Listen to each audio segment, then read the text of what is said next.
Hello friends, இந்த செக்மெண்ட்ல last year release ஆன Jayam Ravi movie brother அந்த படத்தை பற்றி தான் பேச போகிறோம்.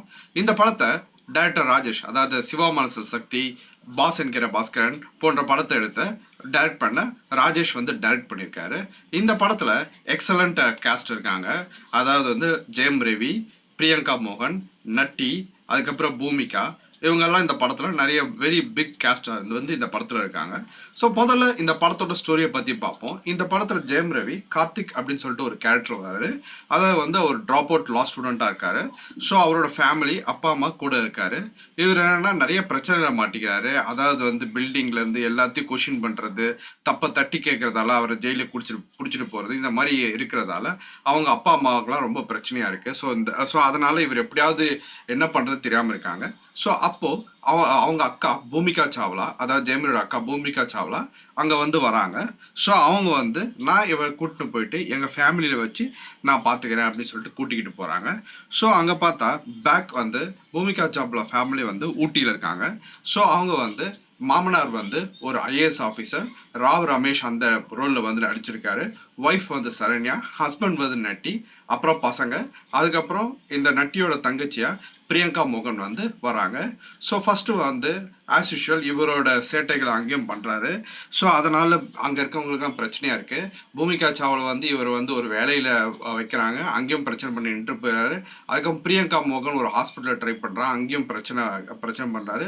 அதுக்கப்புறம் என்ன ஆகுதுன்னா ஒரு நாள் சண்டை பெருசா போய் அப்போ பூமிகா சாவ்லா இவரை சப்போர்ட் பண்ண போக நட்டி பூமிகா சாவ்லா அடிச்சிடுறதால அவங்க கோச்சுக்கிட்டு எல்லாரோட வீட்டை விட்டு கூட்டு வந்துறாங்க.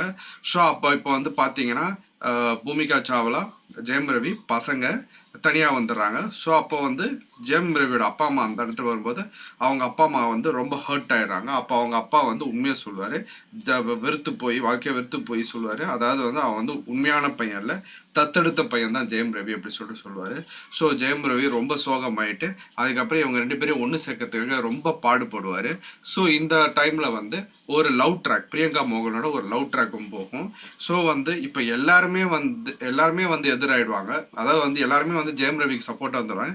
நட்டியும் திருந்திருவாரு, இவங்களோட வந்துருவாங்க. ஒரே ஒருத்தர் மட்டும் எல்லாத்துக்கும் எதிர்பார்ப்பாரு. அது யாருன்னா அதாவது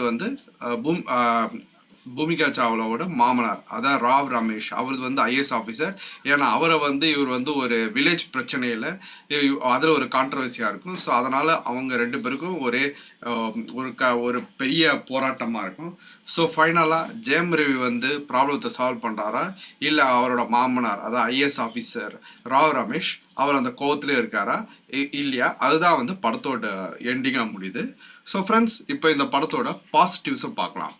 ஸோ டைரக்டர் ரமேஷோட மூவி போகும்போது என்ன மாதிரியான ஒரு இதோட ஆடியன்ஸ் வருவாங்கன்னா, அந்த காலத்தில் விசு மூவிஸ் இருக்கும்ல, அந்த மாதிரி அதை பார்க்குற மாதிரி தான் படத்துக்கு தேட்டருக்கு போவாங்க. ஸோ விசு மூவிஸ் பார்த்தீங்கன்னா அவர் நிறைய கேரக்டர்ஸ் இன்ட்ரடியூஸ் பண்ணுவார் பிகினிங் ஆஃப் த படத்தில். அதுக்கப்புறம் எல்லா கேரக்டரும் சேர்ந்து ஒரு பிரச்சனை, எல்லாமே சேர்ந்து ஒரு பிரச்சனையில மாட்டுவாங்க. அதுக்கப்புறம் விசு ஒவ்வொரு கேரக்டரை பிரச்சனையிலேருந்து விடுவிச்சு பிரச்சனையிலேருந்து விடுவிச்சு அவங்களுக்கெல்லாம் ப்ராப்ளத்தை சால்வ் பண்ணுவார். இதுதான் ஒரு விசு படத்தோட மூவியா இருக்கும்.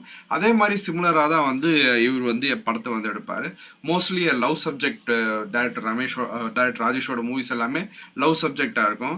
அதுக்கு ஏதாவது ஒரு பிரச்சனை இருக்கும், அதுல இருந்து ஒன்னொன்னா விடுவிச்சு ஃபைனலா ஹீரோ சால்வ் பண்ணுவார் அந்த படத்தை. அது மாதிரி தான் பாஸ்கரன், எஸ்எம்எஸ், அதுக்கப்புறம் நிறைய படம் அவர் அப்படிதான் எடுத்திருக்காரு.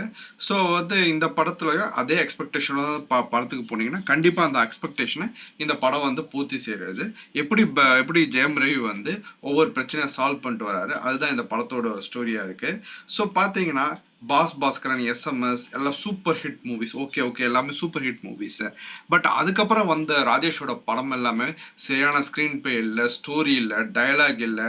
அதனால எல்லாமே அட்டர் ஃபிளாப்பா ஃபெயிலியர் மூவிஸாக தான் வந்திருக்கு.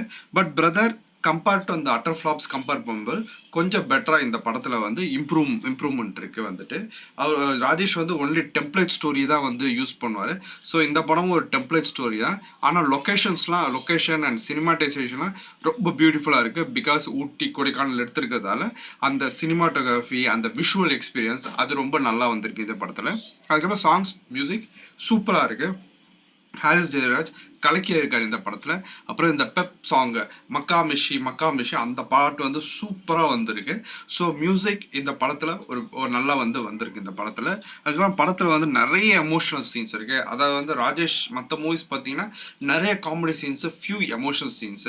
பட் வந்து ரீசெண்டா ஒரு மூவிஸ் எல்லாம் ஃபிளாப் ஆகுறால இதுல வந்து நிறைய எமோஷனல் சீன்ஸ் வந்து வச்சிருக்காரு இந்த படத்துல. ஸோ அந்த படம் பார்த்தீங்கன்னா அதாவது இந்த அவங்க ஃபாதர் வந்து அதாவது ஜெயம் ரவியோட ஃபாதர் வந்து பூமிகா சாவ்லா கிட்ட பிரிஞ்சு ஹஸ்பண்ட் வச்சு பிரிஞ்சு வருது ஜெயம் ரேவால்னு சொல்லிட்டு ரொம்ப நொந்து போய் பேசுற சீனா இருக்கட்டும், அதுக்கப்புறம் நீ தத்து புள்ளன்னு சொல்ற சீனா இருக்கட்டும், அதெல்லாம் ஜெயம் ரவியோட பெர்ஃபார்மன்ஸும் சரி மற்ற கேரக்டர்ஸும் பெர்ஃபார்மன்ஸும் சூப்பரா இருக்கு. அதுக்கப்புறம் பூமிகா வந்து நம்ம வந்து ஆக்ட்ரஸ் பூமிகாவை ஸ்கிரீன்ல ரொம்ப நாள் கழிச்சு பார்க்குறோம். ஸோ அது ஒரு நல்ல ஒரு எக்ஸ்பீரியன்ஸ். அதுக்கப்புறம் அந்த ராவ் ரமேஷ் அதாவது வில்லன் அதாவது வந்து மாமனாரா வர ராவ் ரமேஷ் அவரோட பெர்ஃபார்மன்ஸ் சூப்பரா இருக்கு வந்துட்டு. நல்லா அவரோட கேரக்டர் பக்காவா செலக்ட் பண்ணியிருக்காங்க. ஸோ அது அந்த பர்ஃபார்மன்ஸ் ஒரு ஒரு ஒரு சிவாஜி கணேசன் மாதிரி சிவாஜி கணேசன் மாதிரி அந்த மாதிரி ஒரு கேரக்டர் வச்சு சூப்பராக பண்ணியிருக்காங்க. ஸோ அவரோட பர்ஃபார்மன்ஸ் இது சூப்பராக இருக்கு. ஸோ நெகட்டிவ்ஸ் பார்த்தீங்கன்னா as usual template story line, nothing new இந்த மூவி, ஓல்டு ஒயின் இந்த நியூ பாட்டில். அதாவது அவர் எப்போ இருக்கிற ஸ்டோரிஸே வந்து அங்கங்கே எடுத்து கிளைமேக்ஸ் கூட பார்த்தீங்கன்னா மற்ற படத்தில் வர பாஸ்கரன் வர மாதிரி தான் கிளைமேக்ஸே செட் பண்ணியிருக்காரு. ஸோ அது மாதிரி தான் நிறைய பழைய படத்துலேருந்து உருவி தான் எடுத்திருக்காரு வந்துட்டு. அவரோட படத்துல இருந்தே காப்பி அடிச்சு எடுத்து தான் இந்த படத்தை வந்து எடுத்திருக்காரு. ஒரே விஷயம் என்னன்னா கலர்ஃபுல்லா படம் வந்து விஷுவல் எக்ஸ்பீரியன்ஸ் ரொம்ப நல்லா இருக்கு, அது ஒண்ணுதான். அப்புறம் காமெடி சுத்தமும் ஒர்க் ஆகல, ஃபிளாட்டா தான் இருக்கு. அதான் ஃபர்ஸ்ட் ஹாஃப் ஆயாவது கொஞ்சமாவது ஒர்க் ஆச்சு, கொஞ்சமாவது ஓகே பார்க்கலாம் படத்தை. செகண்ட் ஹாஃப்ல வந்து ஃபுல் காமெடியும் ஒர்க் ஆகல, ஸ்டோரியும் செகண்ட் ஹாஃப்ல ஃபுல் ஃபிளாப் வந்துட்டு. அதுக்கப்புறம் கிளைமேக்ஸ் ஜஸ்ட் பாஸ்கரன் மாதிரி விடிவி கணேஷை வச்சு பண்ணியிருக்காங்க. விடிவி கணேஷ், ராவ் ரமேஷ் அது மாதிரி வச்சு பண்ணியிருக்காங்க. ஸோ இதுதான் இந்த படத்தோட வந்து ஃபீட்பேக்கு. பாருங்க, பார்த்துட்டு உங்க ஃபீட்பேக்கை கீழே கமெண்ட் செக்ஷன்ல கொடுங்க. தேங்க்யூ.